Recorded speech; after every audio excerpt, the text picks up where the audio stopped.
Is it me, or is it just seeming like every time you turn around, we're losing somebody else? Every time you turn around, somebody else is going away. Well, ladies and gentlemen, today we're going to talk about that and some other more serious topics in the news. Trucking unions and the ILA strike.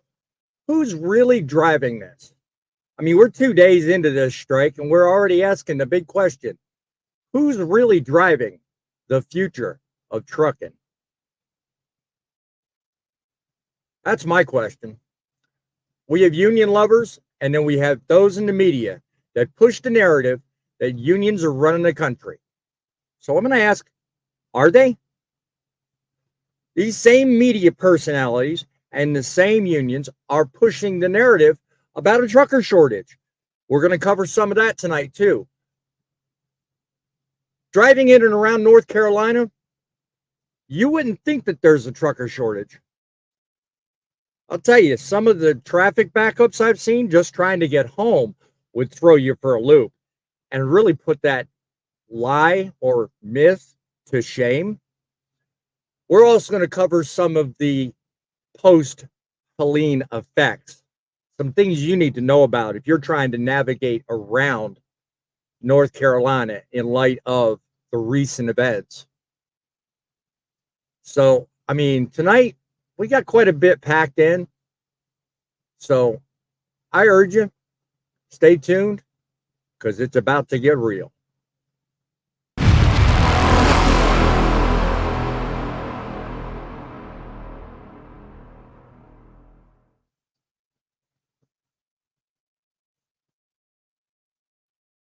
Broadcasting from inside Trucking City Mobile Studios, currently located a hell of a lot closer to home than I've been in the past. You are with somebody having more fun than any serious news show is allowed to have. Trucker by day, broadcaster by night. Strangely enough, it's getting dark. Boss man here, full-time trucker, given a skill granted by God himself to restore your faith in broadcast talent.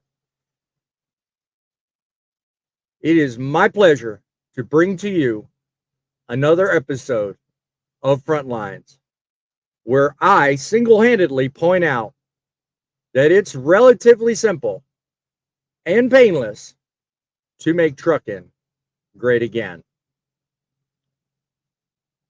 I urge you to give us a call today on our studio line. Get involved, become part of the movement.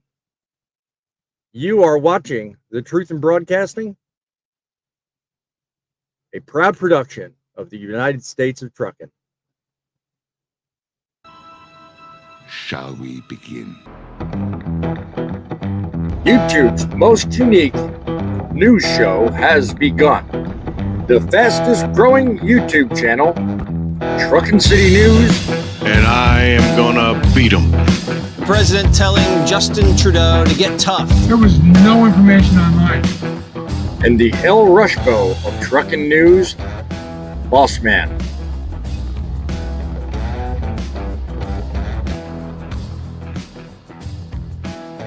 Call our studio, 860-785-3547, 860-785-3547, or email us at thatstruckingnews@outlook.com. We are here yet again, bringing you more news on the trucking industry that makes you better. We are making trucking great again, one episode at a time. Just like my logo says, one load, one code. Greetings, truck lovers and truth seekers. We are back behind the golden TIB microphone. We are running a talk show that is designed for you in the audience to get involved, say your piece, and be heard. A lot of your mainstream media, they don't do it right. They don't care about you. They don't put it out the way it is. This show does. We cut through the media narrative. We cut through the union garbage. We cut through what the big corporate elites want you to see And we open a platform so that you can state your mind about what it is you actually do see. 860-785-3547 is our phone number. If you want, give us a call. We're going to cover 3 good stories tonight. We're going to get the opinions of not only you in the audience, but a welcome panel of people that are out here doing it just like you and me. Well over 150 years worth of experience in this panel. A bunch of people that really know the ropes and take pride in the job they do. A couple of these guys I'm going to bring right up immediately. Poet, Hello. I understand you busy last few days getting yourself reorganized. Yep. Are you feeling better now for it? No, I'm going to be sleeping for the next 3 or 4 days. Yeah. Well, my friend, moving is never fun. So my hat's off to you. You know, that now that you've got it done. So hey, you're that much better for it.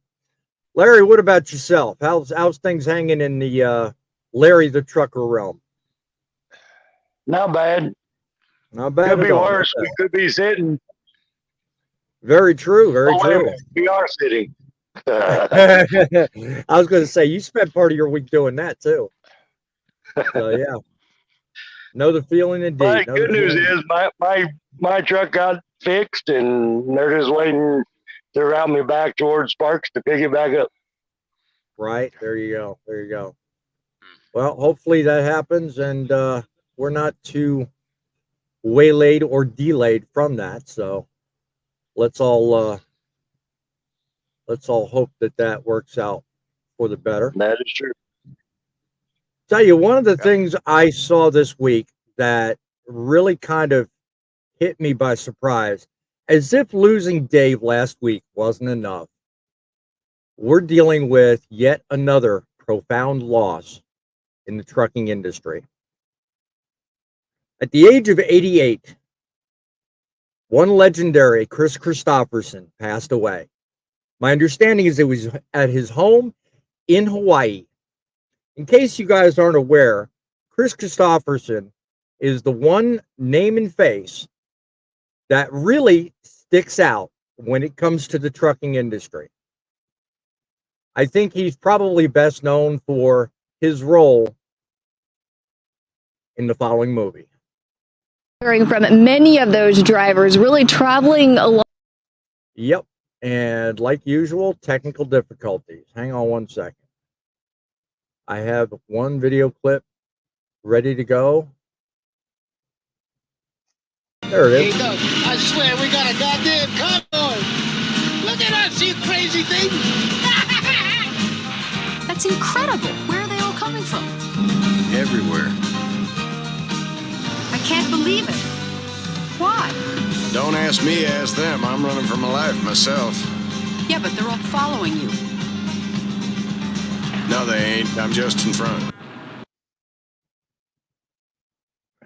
Now, I'm going to hold that right off a second because I want to read something. It was posted in the State House file on the death of both a country music legend and our famous Martin Penwald, a.k.a. the Rubber Duck. A film back in the 1970s, I think, a.k.a. I want to say 78, I think is when it was released. This guy penned a pretty good piece talking about Chris Christopherson after he passed. Said Chris Christopherson died the other day. He was 88. Normally, I'd say he leaves this world a lonelier place. But I learned from listening to him that loneliness is something that we have to learn to live with, a condition of being human. And that happiness and satisfaction in life comes not from denying our ghosts, but confronting them and making peace with them. Chris Christopherson may be gone, but the legend, well, that lives on. Lives on every day. A lonely breed. Hard men. Proud men. Not too proud to cry, nor shed a tear. the living embodiment of the American cowboy tradition. Ladies and gentlemen, we are gathered here today to honor this great Native American son who gave his life to dramatize a cause so vital to us all.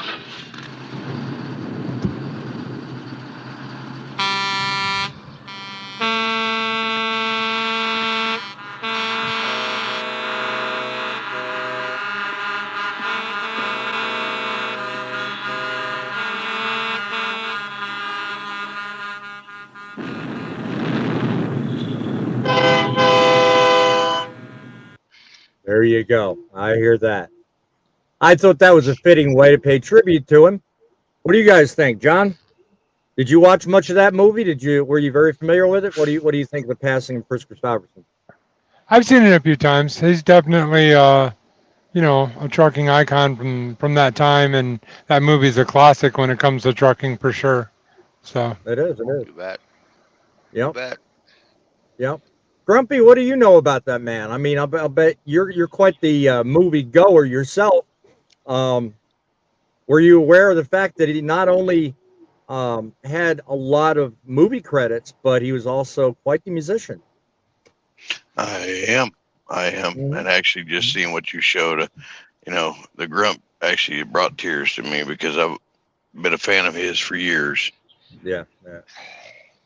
Just it's troubling because I mean we've been losing them left, right, and sideways. I mean, I want, just so everybody in the audience knows, I want this first section of my opening show to be either my opening thoughts or something on inspiration. And here the last 2 weeks I've been putting up nothing but depressing stuff.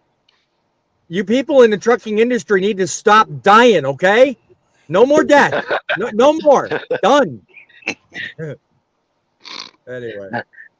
They don't die, they up shit, like John said last week. There you go. Good point. I like that. That's a good one. Anyway, we're talking with. We just found our new place. We just found our new place to park. Huh? And what does that mean? Basically, Poet's saying it's unlimited parking. We don't have to worry about fighting for spaces once we go. That's what he's saying. Exactly. Good point. Yeah, good point. Didn't think about it that way. Our mountains and towns are devastating to see. Talking about North Carolina, I'm sure. Yeah, Seven Seas is talking about North Carolina. Thank you for that information. Any information you've got, Seven Seas, definitely pass along to me. I'm going to be in the Carolinas for the next couple of weeks, so I want to make sure people coming through on each of these shows and other subsequent videos, I'm going to drop updates as regular as I can because I want to keep everybody up to date. So if you know something, Seven Seas, don't hesitate. Send it to my email address. That's trucking news. I know I-40 is supposed to be closed until 25. March of 2025. Yep. I will say he is one busy man right there. He was down in Louisiana helping down there when they got hit just a couple weeks ago, and now he's up in NC helping out. Dude's awesome. Truckers for Build Back Better. Feild, are you trying to start something, my friend? I like that. That's funny. We don't have to. It's already there. I know. I like ripping on him. You know what I mean? That's fine. Rip on RIP from Thumper. There you go. Yep. So I'm going to move on to something a little bit more challenging, so to speak. So let's move topics and let's move topics and get on to some more, how do we say, uplifting.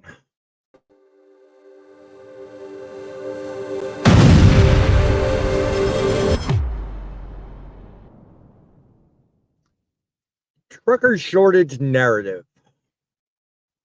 Boy, they ain't going to let that one die, no matter what they do. Trucker shortage narrative is technical difficulties. Stop it. Computer better be nice to me. According to Supply Chain Digest, the American Trucking Association warns of a massive driver shortage. In some cases, predicting over 160,000 missing drivers by 2030. Let me tell you guys, this is a narrative being pushed for the benefit of big carriers and organizations holding all the power in today's economy. They want you to believe the shortage is on us, but we really have a retention problem driven by bad working conditions. It's not a lack of willing drivers. Walmart's a good example. You know, back in July, this article from Supply Chain Digest suggested Walmart's offering currently $110,000 annually for drivers because they know the talent's out there. Millions of drivers are still working every day. The problem? Bad pay, unpaid wait time, and burnout. Yet the media and these big corporations keep selling you this shortage BS to justify status quo and to help people like we're about to talk about win arguments. Who wins from this? The big carriers and the unions. Certainly not us. And let's not forget about these unions we're talking about, licking their chops to use this narrative to fuel their push for control over working conditions. They want you to believe the only answer is more regulations. But is that really what truckers need? Midlife? Or is it time the industry stepped up and treated drivers with respect and fairness? You know, we're going nuts and haywire on the East Coast and Gulf port shutdowns. Okay? And I'm going to go on a tangent here on this next segment. It's probably going to make you think I'm crazy, but think about it. You know, we often, and there are those in the media, or not in media, there are those in the industry, you and me, that tend to side with, well, we need to stop. We need to strike. We need to protest. Well, watch carefully about ILA, see what happens, because I'm going to tell you something. We're going to learn some lessons from them. Really, this whole shortage narrative is about big corporations, corporate greed, media spin, and the unions using this narrative for their own agenda. There's no shortage. There is a shortage of good treatment, and there is a shortage of good jobs. But there's not a shortage of us willing to do the work. So let's bring this up, have some chatter about it. I want to hear from you in the audience. Tell me what you think. Do you believe this garbage and this nonsense?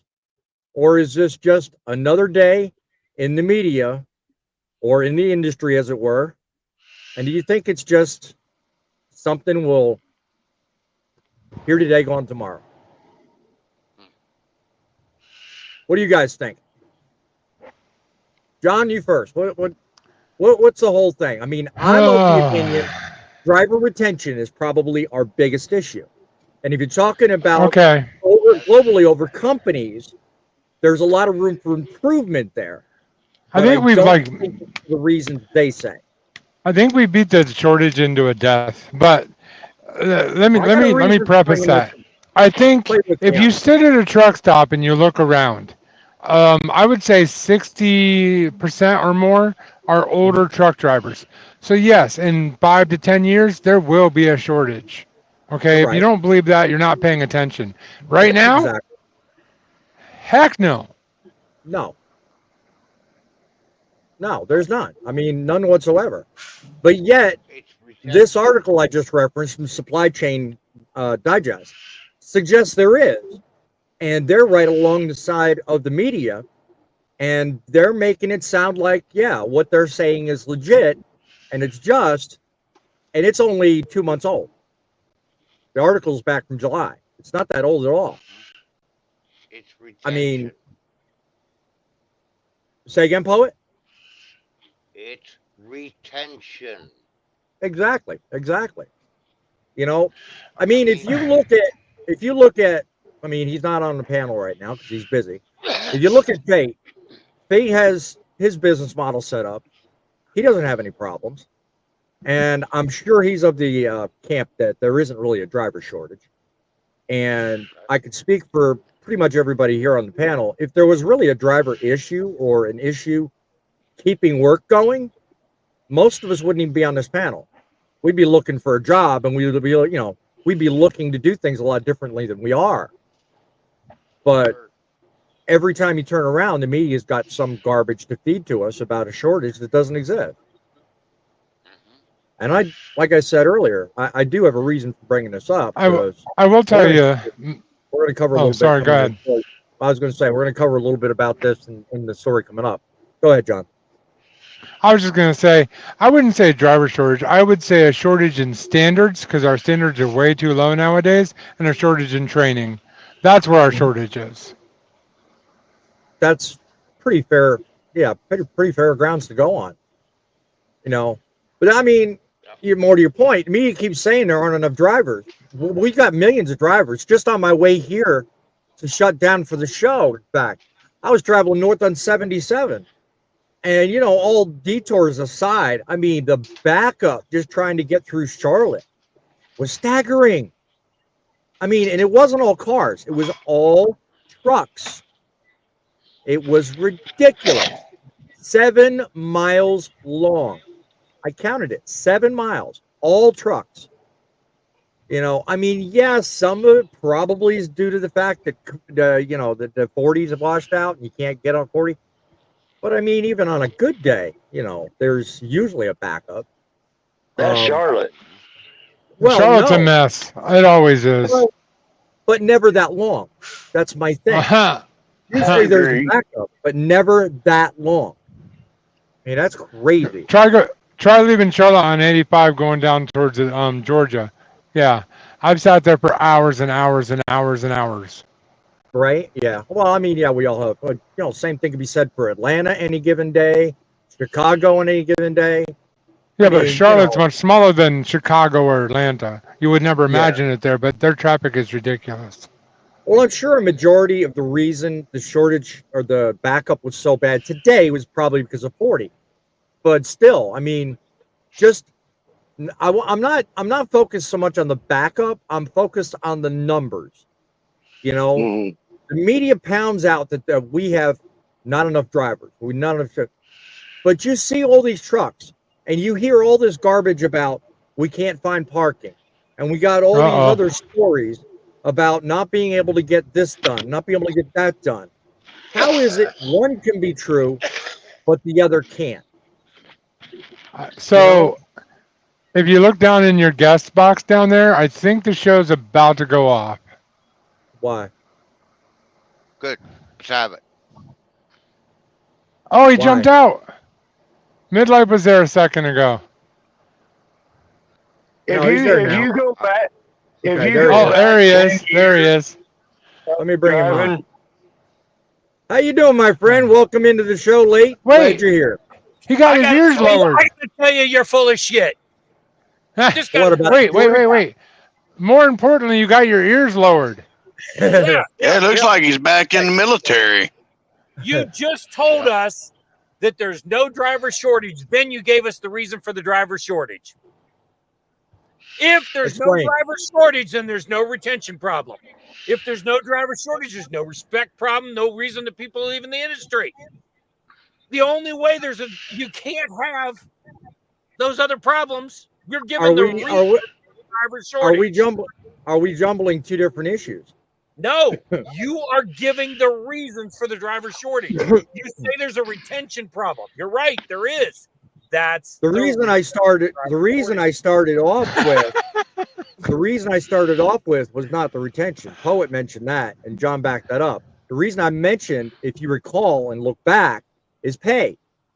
Okay, pay is not a problem. There's bring your decimals down. Hey, passionate guy, bring your decimals down. See, go ahead. Midlife can say that because of the company he works for. If there's no driver shortage, pay is not a problem. Bullshit. Why do you feel that way? If there's no driver shortage, pay isn't a problem because they're able to attract enough drivers to the industry. You keep giving reasons for the problem and then tell us that there is no driver shortage. There are plenty of drivers. Hey, let me say something. In the comments down below, I agree with Dorothy. There are plenty of drivers. The problem is we don't need to have qualified and experienced drivers. There are plenty of drivers that can sit behind a wheel, but they're not qualified and experienced.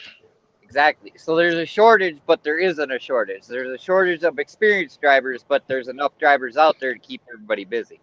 Why is it midlife? Let me ask you this: why is it on the same networks? Literally, you'll see them talk about there is a shortage, but then also turn around on a separate segment and talk about the overcapacity. Clickbait. Because people in business are not short-sighted and don't think like truck drivers where they only look at today or look at tomorrow or look at yesterday. I said 5 years, 10 years. They have to look at the fact that 2/3 of the drivers out here will not be driving in 5 years. A third of them will be retired on, and John already pointed that out, by the way, as they go to another industry. Yeah. Wait for Boss Man to say his piece. Well, I've already said it. I'm posing. I'll be driving in 5 years. I'm posing the arguments back to him. I mean, because in the end, I may be wrong, I may be right, but the whole platform is here for every single one of you guys. Now, I am of the opinion. I am of the opinion. Wait a second, poet. I am of the opinion that we have a serious overcapacity in the trucking industry right now. There is no shortage. We need to get rid of the capacity, and then things will straighten out. So, yes, I am of the opinion there is no shortage. As to what solves that problem, I've listed my piece. Okay. What, May now, I? May I? Mm-hmm. Go ahead. Up here in Canada, we have supposedly students, university students, and they get into the trucking business through their temples. Right. Now, hang on, let me finish. Go ahead. The thing Go ahead. is, as these guys, okay, they run up and down Highway 11, which we call the Taliban Highway, and they won't even touch Highway 17, which runs right along the North Shore Superior, okay? Right. And the amount of accidents on Highway 11 really, I can't pull it up right now, but the amount of closures and everything else, you're looking at probably 8 to 10 hours every single day. Now, wow. Unqualified drivers, is that what you think the reason for that? Well, let me ask you, if you were only qualified to drive a camel cart in the country you came from, but now you're a Class 1A CDL driver, what are we doing here? Okay. All right. I'd like to butt my opinion in, please. Go ahead, Grumpy. Go ahead, man.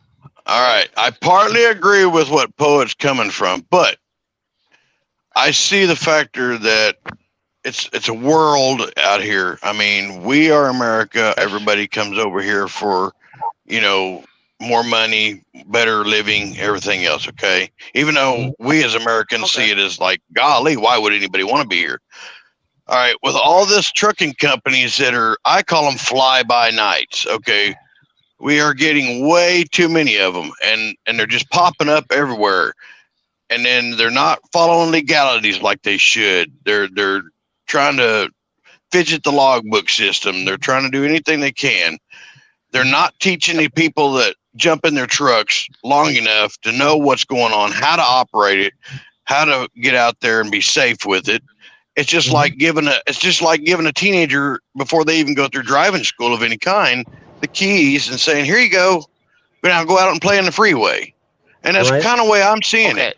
So yeah, that's the biggest issue I think we're having.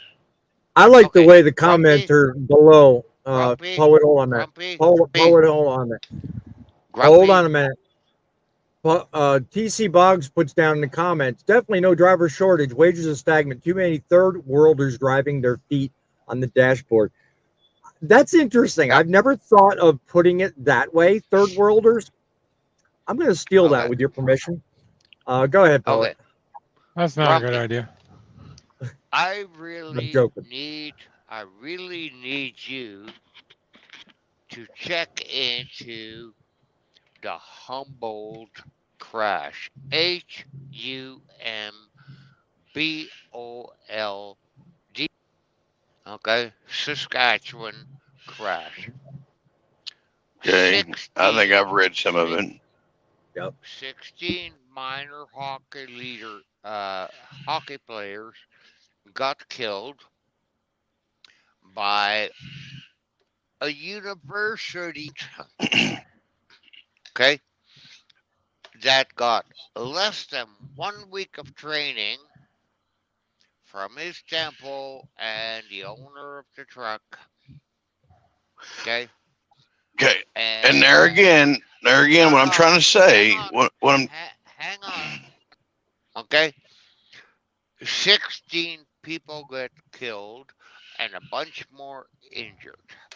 All right. When are we going to put a stop to this?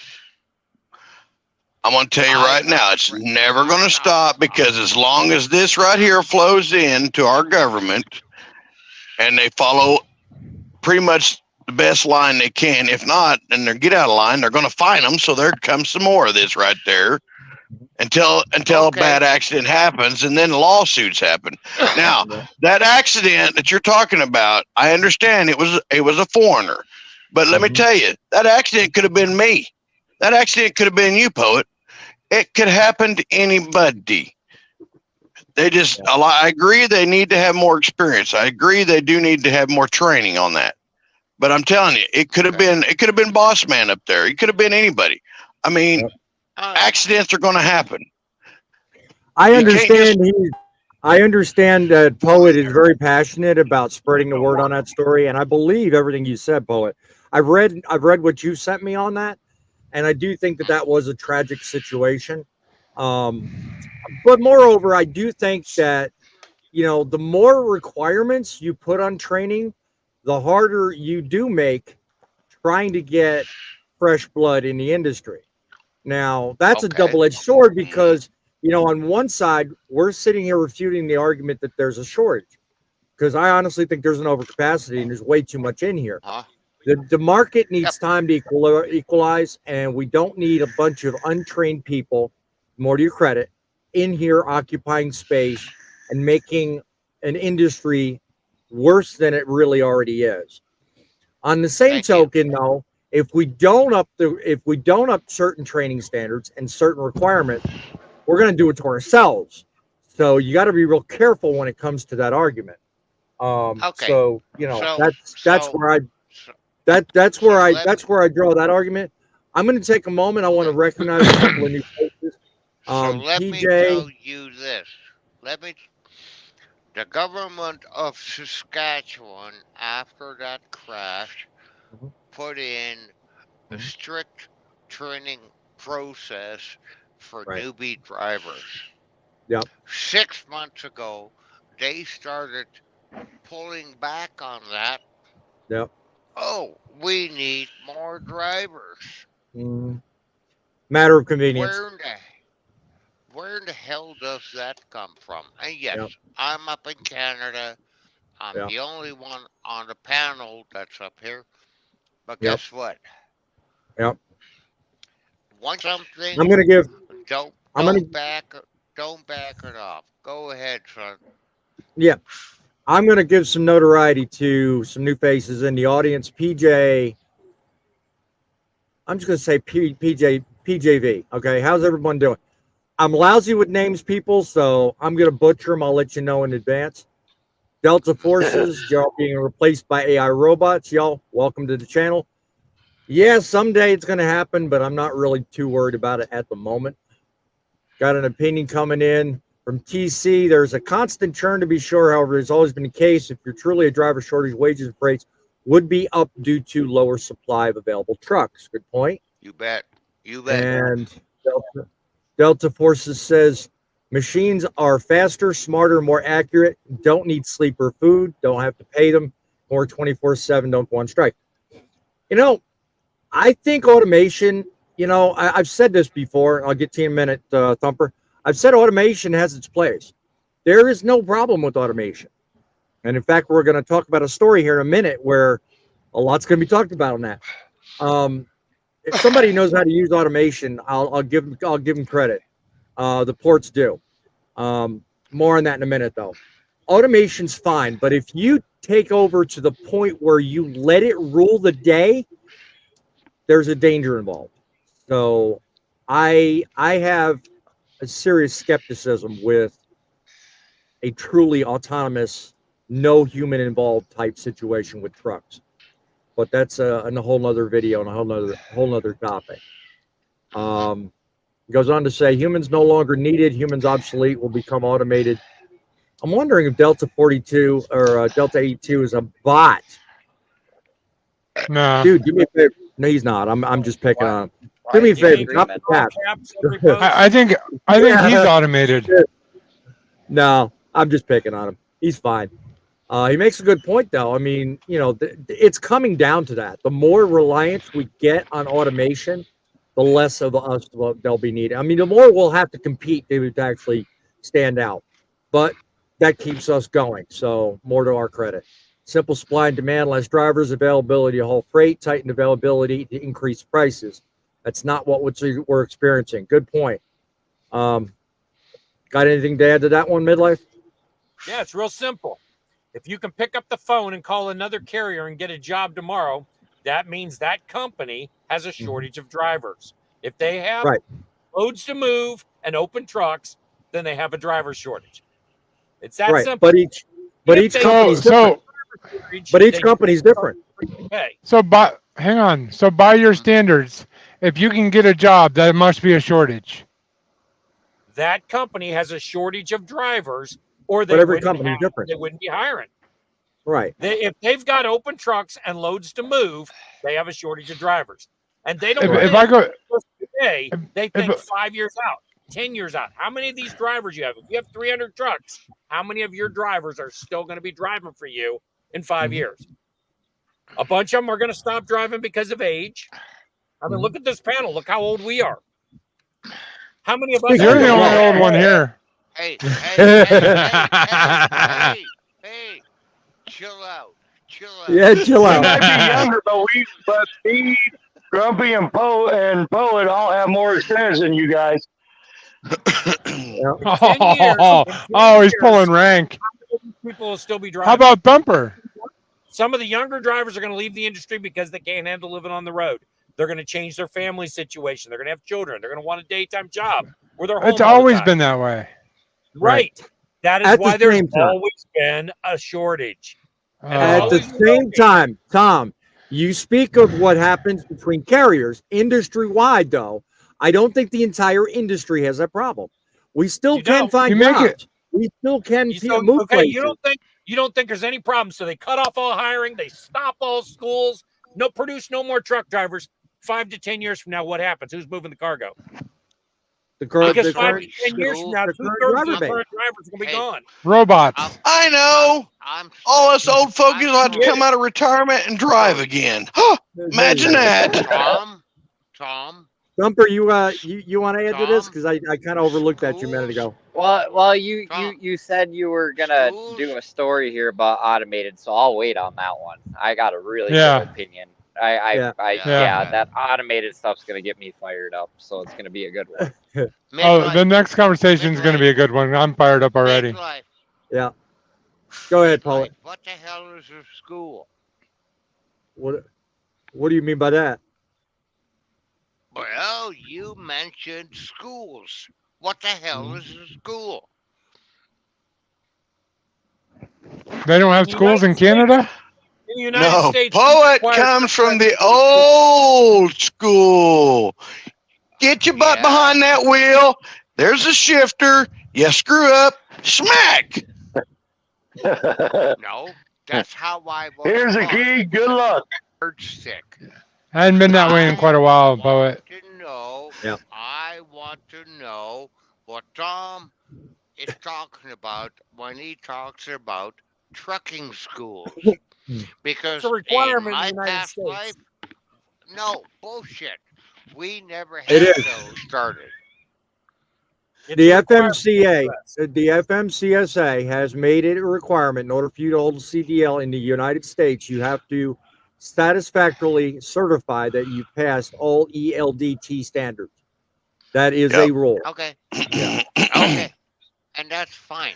The thing is Yeah. that schools don't teach you shit. Nothing. Well, No, they teach you how to pass a test. That's all they teach you. Schools are to teach you to pass the CDL.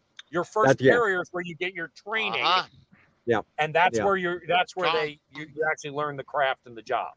Yeah. And that's where the deficiency is in our industry. They pass it for you. Yeah. Last thing, Poet, and then we're moving on. Tom, when did you start? October of 2019, I went to Millis School. Millis transfer. I started in 1970, and I got taught with a yardstick. Okay, but the difference is we don't do that anymore because you don't want that driver who came over here from India teaching his buddy who just came over from India last week how to drive. So we as Boss Man always says, he wants regulation. He got regulations put in place that mandates you go to school for a certain amount of training now.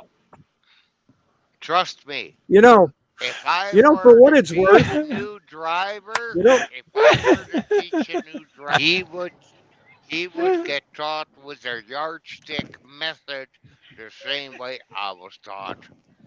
This one topic's almost taking an hour. I know, right? For what it's worth, I'm going to tell you something. I think personally, this whole argument about shortage is a death knell by itself, but I don't mind bringing it up. And if you want to know more about Tom's experience, Poet, see him after the show. In the meantime, we're going to get on to something bigger and better, and we're going to really stir things up.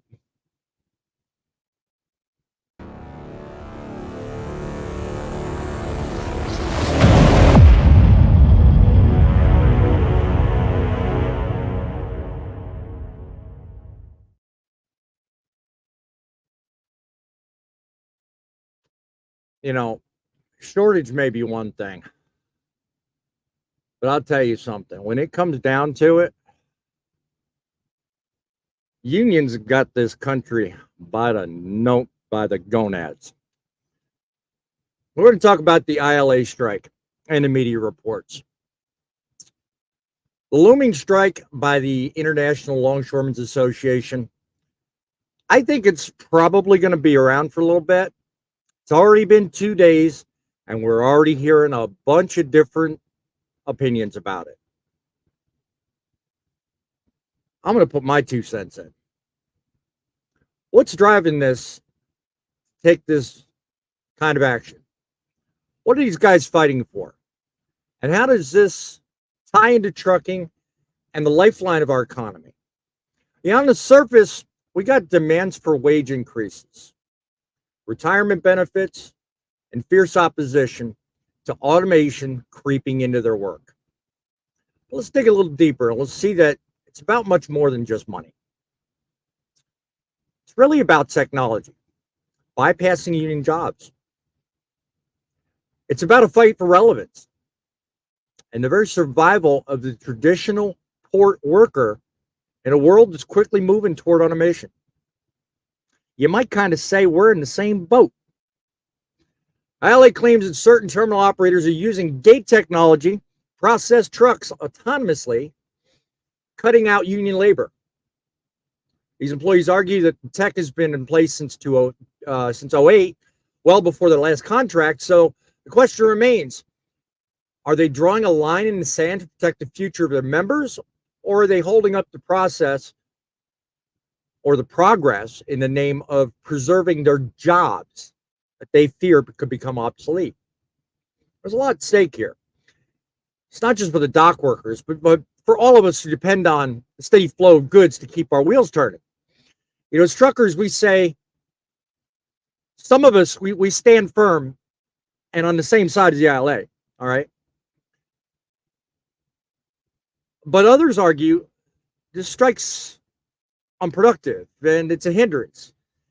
And some of us just don't even want to know about it. But tonight, we're going to dissect this. I want to know in the audience what you think. Do you think the ILA strike is justified? Or do you think they're looking at holding up trucking and the rest of the economy for a fight they can't win? See, this isn't just about the ports. This is about the future of labor entirely, I think, including ours. I mean, so let's get into it. Let's get you guys involved. 860-785-3547. Let's have an honest conversation. Who's really driving this fight? And who's really in control? Tell me in the comments, do you think the unions are what's controlling trucking? Or is there something else we don't know about? Let's dig deep into this and let's analyze it.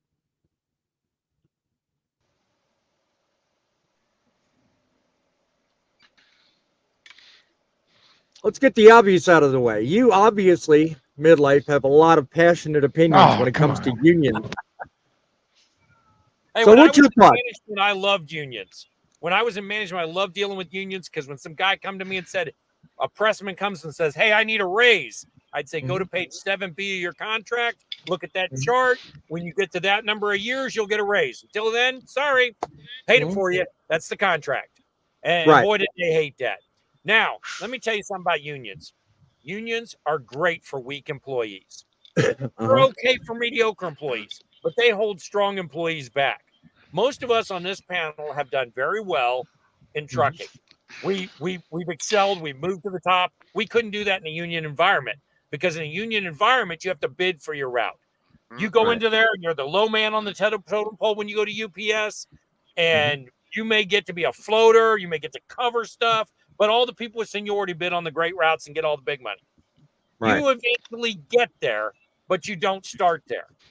And what's going on right now is totally bad optics. Harold Daggett is an idiot. He's an idiot. And Harold Daggett is hurting his industry more than he's helping it. When he goes on television and says, we're going to cripple you, we are going to make the car dealers, the car salesmen, he's not hurting the millionaires. Millionaires couldn't tell you how much bananas cost because they don't buy them. Their maid goes and buys them. Now, when it comes to a truck driver, it's going to hurt truck drivers because it's going to screw up our industry and waiting for this stuff to come in. Now, what eventually is going to happen is they'll start moving this shit through Mexico. Mexico's got ports, and hey, Julio down there, he's ready to work.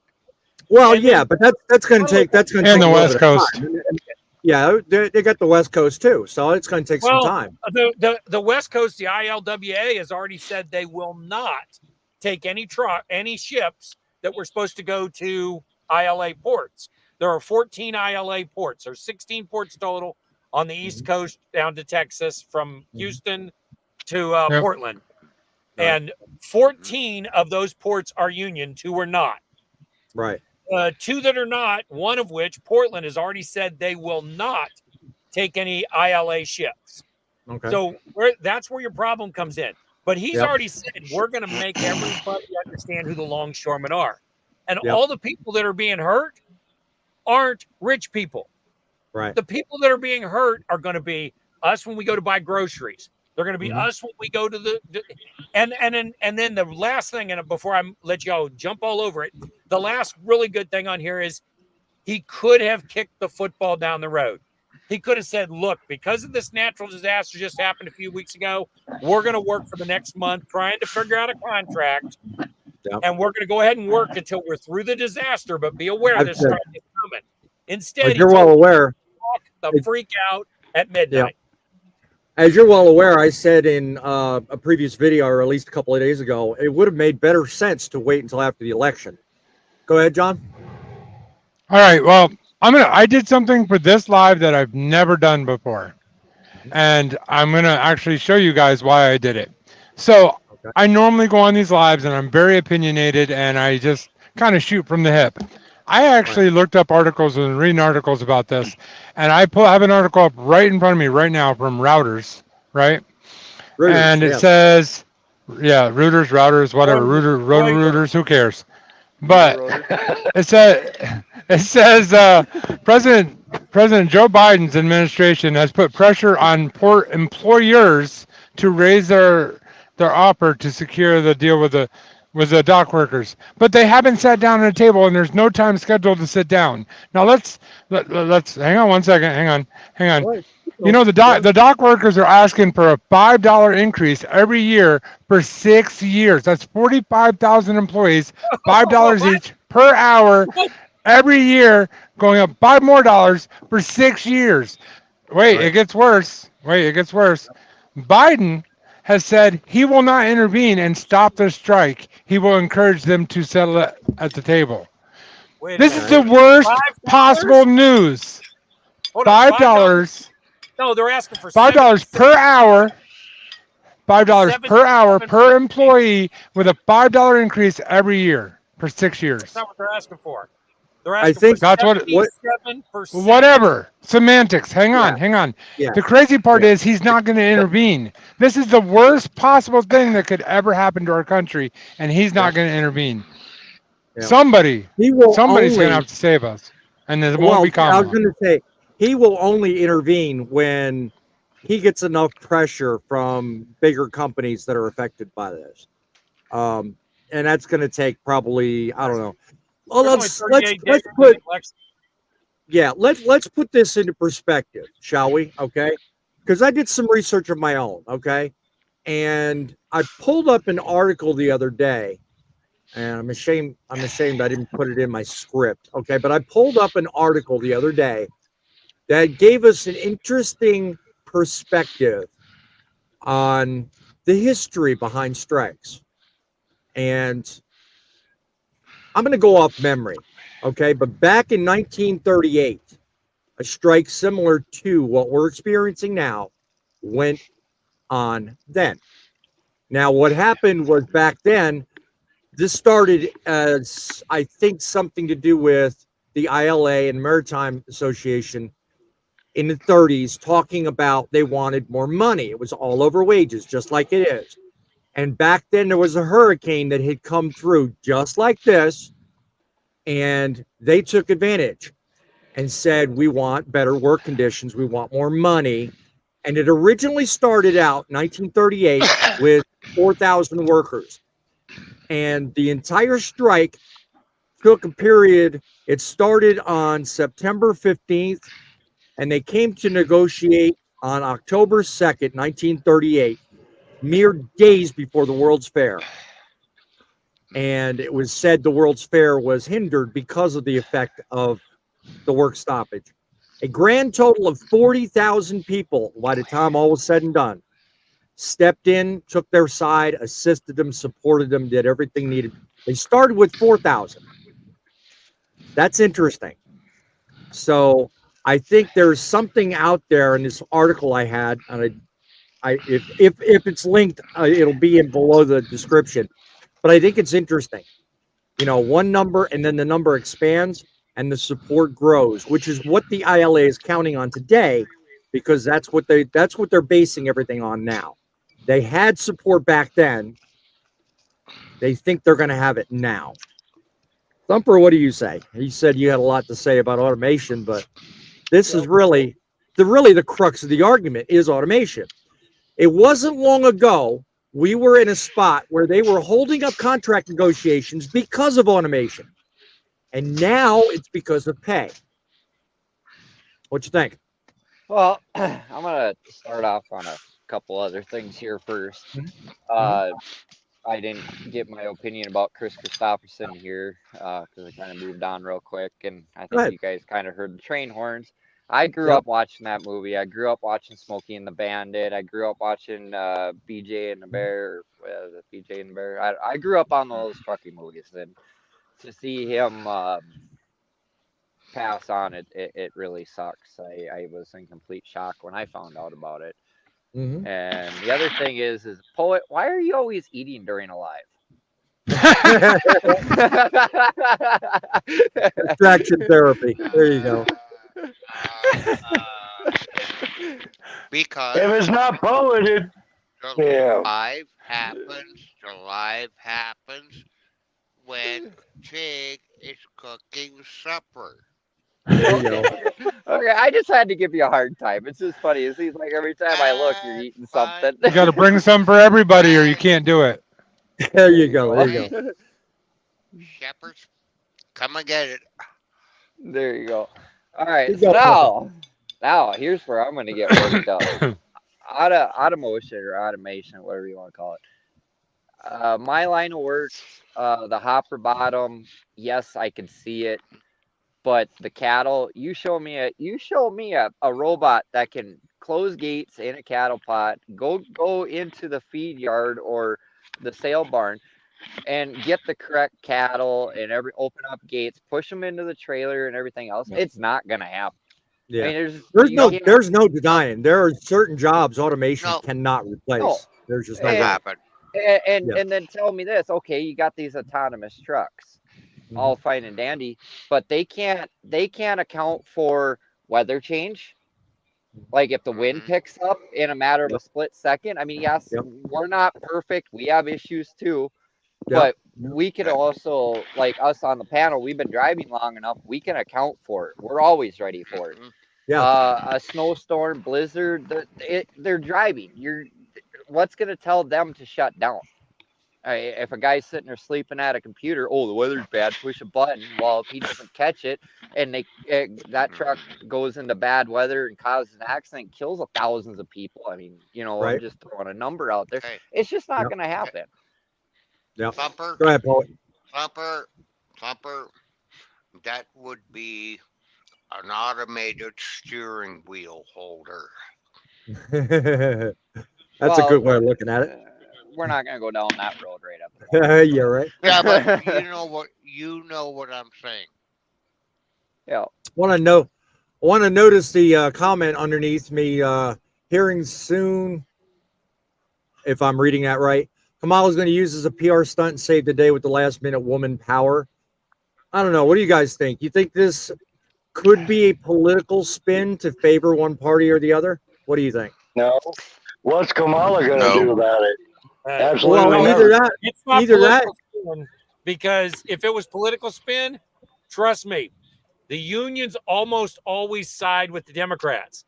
Well, this particular union thing could kill the Democrats in 38 days. Well, I was going to say, Biden's already said he's going to stay out of it, so that kind of puts her in a bind. He's been out of it since day one.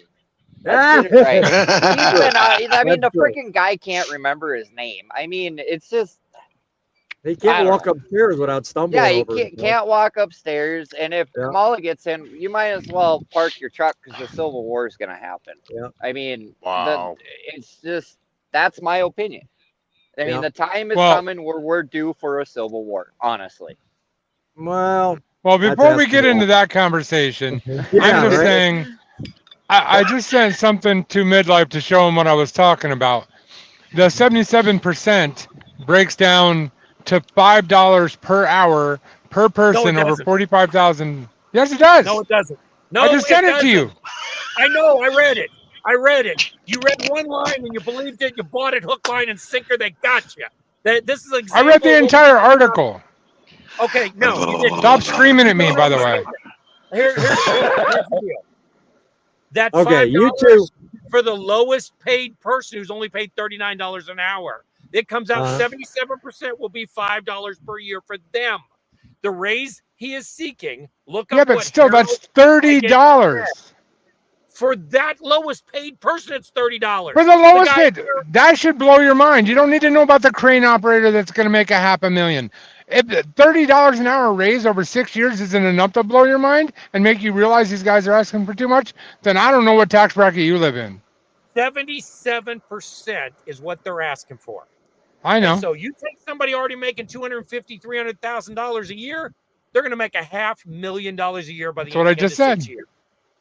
Yeah, I think that was the point he started making. $5 tries to make it look like Reuters tried to make it look like, oh, they're only asking for $5 more a year, just $5 more. No, $5 more per hour per employee every year, going up $5 more. What do you mean? What do you mean that's not that much? Am I going to get that raise? Of course not. Of course not. You're not a longshoreman. You can't cripple. Daggett said it. I'm going to cripple. You know, I don't care what way you slice it. There is an immediate outlet out there. There is an immediate outlet out there that doesn't put some sort of spin on it. Now, he picked up rooters. I picked up whatever. I call it rooters. Roto-rooters. Whatever. But it doesn't matter. You even told me a while ago, Tom, that Freight Waves does it to a degree too. So, you know, I read now more carefully a lot of things because of what you told me. And there's truth to it. And it doesn't matter whether you're talking about rooters, Reuters, whatever it is, or Freight Waves or ABC or any of them. They're all going to put a spin because they've got an angle. Every damn one of them does. I have a question, boss man. And if you don't mind, I want you to pass it around. I'm curious what everybody has to say, and I won't interfere. None of us should interfere with each other's answer. How does this affect trucking? I'll go first. Yeah, go ahead, Grumpy. Go ahead, Grumpy. This will affect us truckers due to the factor that a lot, not all, but a lot of the freight that we move around here in the United States comes out of the ports because they're shipped on containers. The containers are taken to warehouses, and then people like you and I go to these warehouses, pick up the stuff from there, and distribute it out. That's how it's going to affect us. It may not affect us right away, but it is going to affect us. Trust me. It's not going to affect us chicken haulers. Yes, it will. Yeah. Well, wait your turn. Wait your turn. I want to hear what everybody has to say because I'm surprised the wide spectrum of what I've heard from truckers, and I'm just curious what y'all think. Yep. What about you, Thumper? What do you think? Well, it's definitely going to affect us. It's a chain reaction. You raise the rates over there, and who's going to pay for that? Midlife answered that already. The consumer, well, if they go up, fuel's going to go up. You know, everything's going to go up. And I mean, if you go back and look at like way back in the day, $1 was a lot of money. Today, $1,000 is hardly anything, it seems like, because of the inflation and everything else. So it's just going to be a chain reaction. Well, if fuel goes up, we won't be able to drive.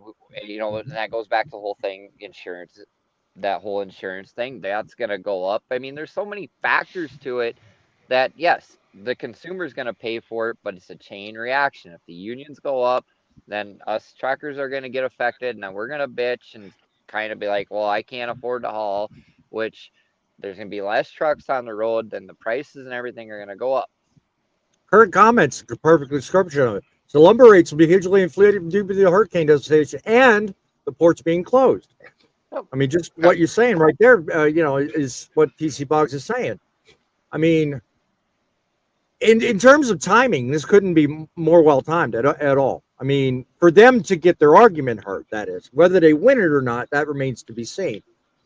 Larry, what do you think?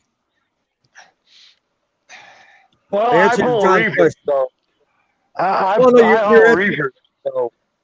Well, yeah, but it's going to affect you in some way. To answer John's question, how do you think it's going to affect it?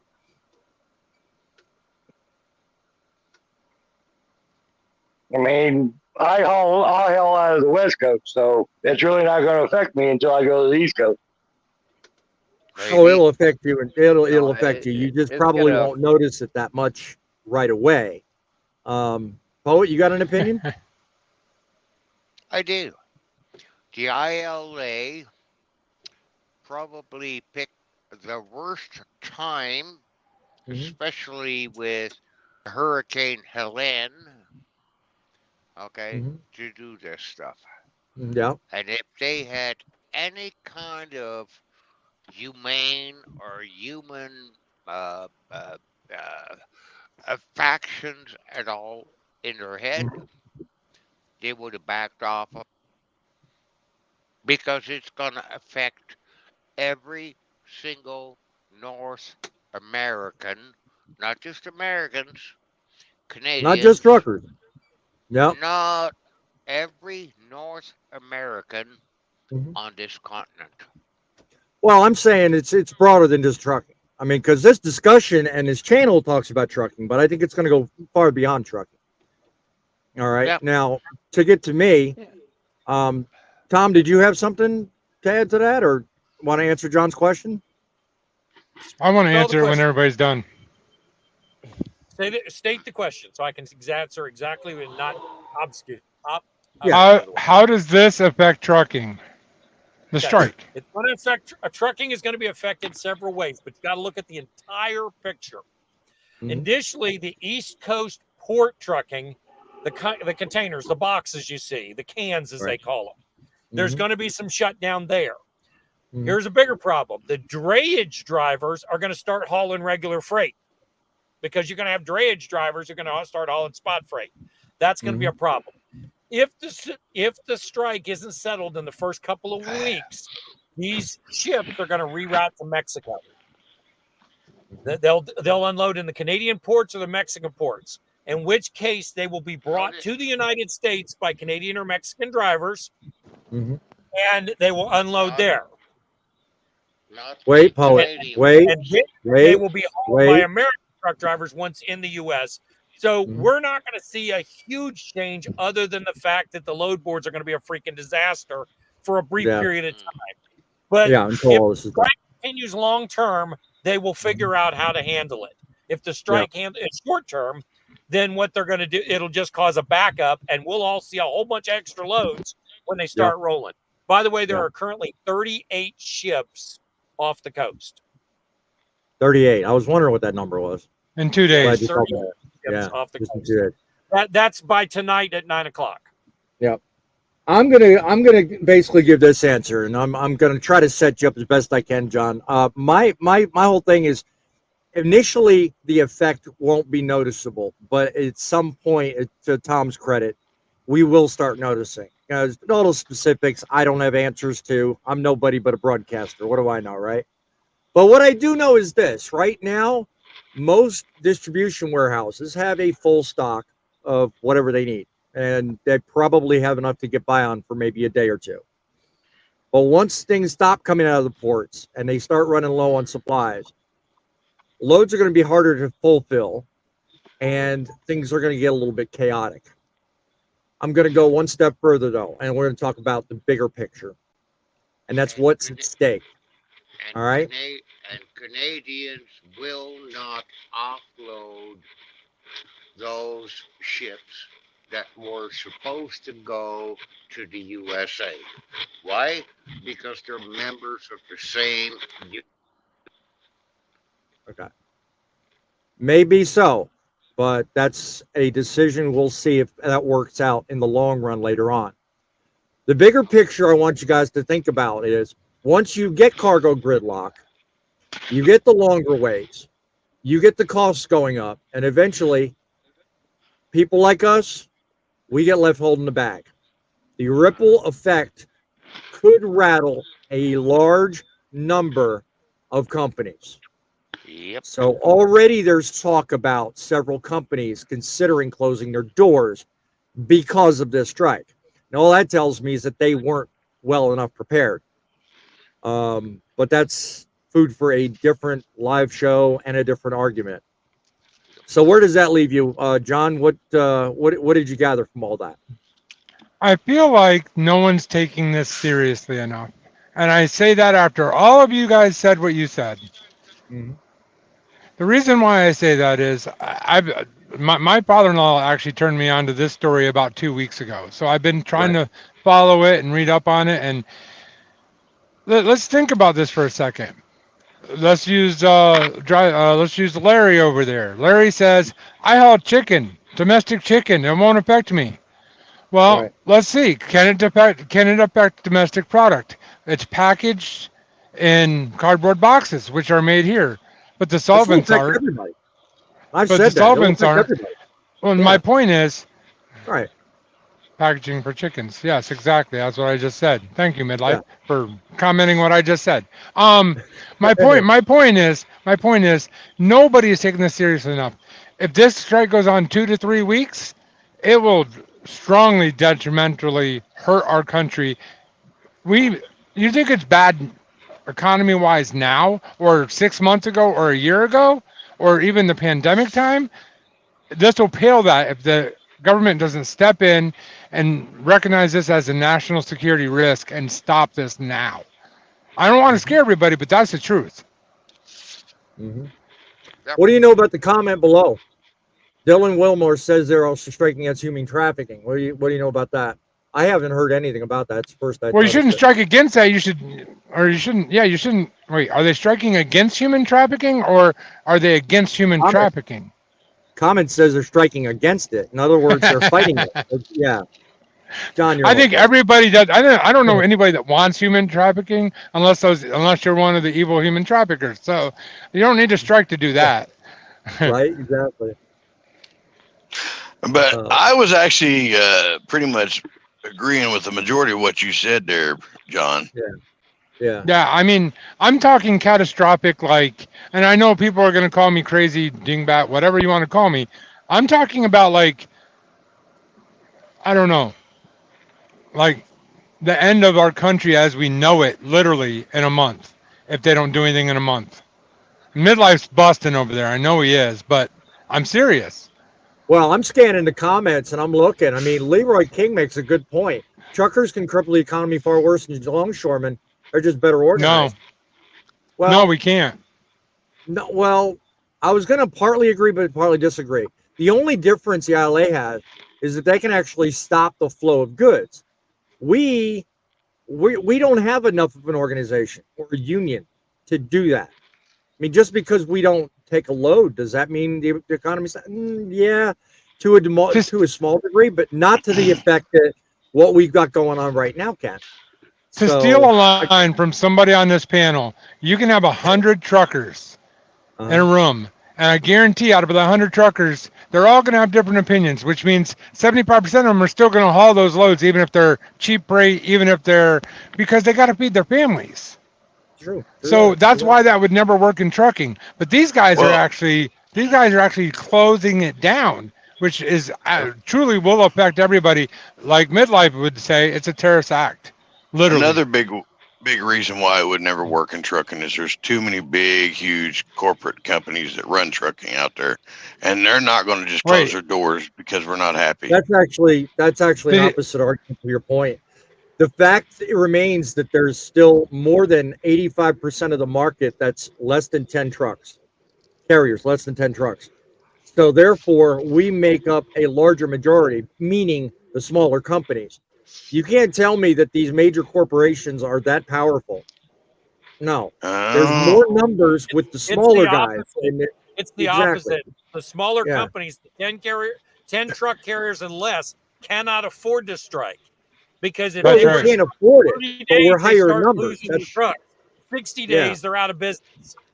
So they can't afford to. A big company like JB Hunt, Schneider, these people, they can handle it. They can weather a storm. They could actually run freight at a loss for a couple of months because they're doing it right now. Warner is operating at 105% of revenue. Heartland Express is 112% of revenue. These are all companies losing money this year. They can afford it. The 10 truck carrier can't. Yeah. Leroy says 100%. fuel will go up. These companies will charge more for fuel to cover their bottom line. That starts at the refinery, I think. That's not something that's individual to a company, but I got something on automation that'll make you think. What's that? Back years and years ago, you used to get into an elevator, and there was a person in that elevator sitting in a chair. And they took that elevator and they ran it up the floor you wanted to go to, and they brought it down. In a department store, they stopped at each floor and they said what floor you were on. We did away with that, and they went to automation. One of the biggest automations, and the only automation so far that's happened in any of these 14 ports that is making these people all pissed off, is they automated the exit gates at the port of Alabama. It is the only one so far that has had any automation on the East Coast. The West Coast has got completely automated ports. But on the East Coast, the Port of Alabama had a problem. Truck drivers could not get out these gates at the back quickly enough because they didn't have the longshoremen were busy doing other things. They couldn't get out. They automated it to where you drive up to the gate door goes up, and you drive out. That's the automation so far they're fighting. Now, there's other automation coming. But if your job can easily be replaced by automation, you're not worth $150,000 to $200,000 a year. Flat out. Yep. Can't say I disagree with that. Yep. Another example of why globalism is a failure. If we went back to making our products here in the U.S., you wouldn't be worried about the strike. Amen, TC Boggs. Amen. Well, I 100% agree with you. It's a valid point. It's something I was thinking about while I was reading the article, but I didn't want to make it part of the conversation. But I do say we do need to make more stuff here, and we would be affected a lot less. I do agree with that. You can thank the government for NAFTA. Well, NAFTA only does Canada and the United States and Mexico. I was just going to say. Yeah. Or U.S.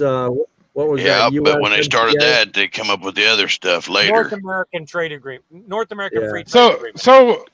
So if this continues and it goes on for a couple of months, what are we all going to do? We're going to keep driving. I got plenty of canned goods. We're just going to be going, hey, guys, make sure you go and buy some bananas right now, because eat your bananas, because if you're east of the Mississippi, there's a good shot you're not going to have another banana until the strike's over, because bananas are the most perishable item, and all of them come in through the port of Baltimore. Stealing my thunder from my video yesterday, aren't you? Yep. Wait, so there are no bananas that come up from Mexico? They do. There are There are bananas that do not come from Mexico. They come from Long Beach, but that's a very small quantity of bananas and a different type of bananas than we get from the East Coast. Huh. All right. Well, I guess I'll have to feed my monkey something different for a while. Hey guys. That's funny. I'm out of here. Okay. Oh, just like you to be a party pooper. What? I'm gonna get through a couple more. I'm gonna get through a couple more comments here. Fine. I'll stick around. Okay. DJ Vera says, if the United States is ever went back to making our own goods, we wouldn't have to worry and strike against anything. We'd have to sit here and lose everything off our shelves.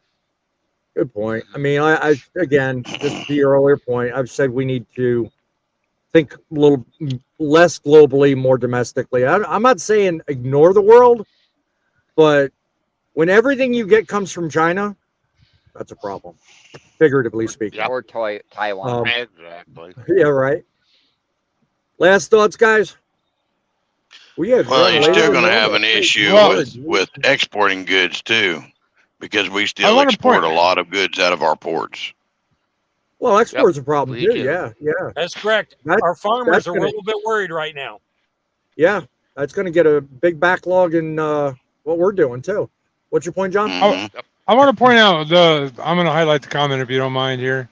This comment right here. This guy says that we have the power to demand more than 65 cents up to $1.50 a mile. And then he goes on to other things.